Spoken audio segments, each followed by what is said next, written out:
Hi guys! Welcome to my YouTube channel po. New day, new video po tayo ngayon. Pag-usapan po natin tungkol pa rin po sa SSS Pension for the month of January 2026 po. Marami po tayong mga subscribers po nagtatanong kung kailan din po ang second batch. Ito po yun. Dahil napag-usapan na po natin ang ating first batch, pag-usapan naman po natin ang second batch natin sa ating SSS Pension for the month of January 2026 po. Kung ang contingency date po natin ay nasa 16 hanggang katapusan ng buwan, every 16th of the month po ang release ng inyong SSS monthly pension.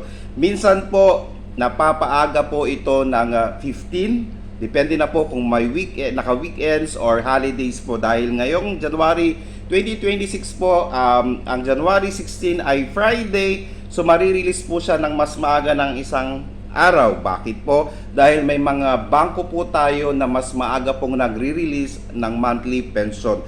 Sa ating mga SSS pensioners po na meron pong online banking, madali na po nating mati-check yun kung ito po ay dumating na sa ating account. Ayan po. Kaya nga po, yung mga pensioners po natin, pwede po kayong mag-register para po magkaroon po kayo ng online banking sa inyo pong mga bangko para from time to time po na-check nyo po kung dumating na po ang inyong monthly pension.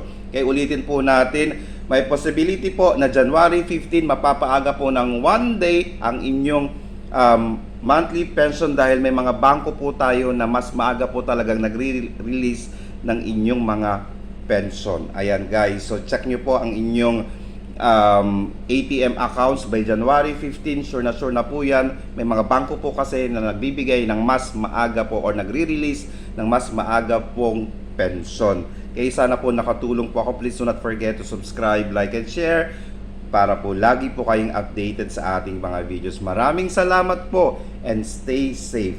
Bye-bye!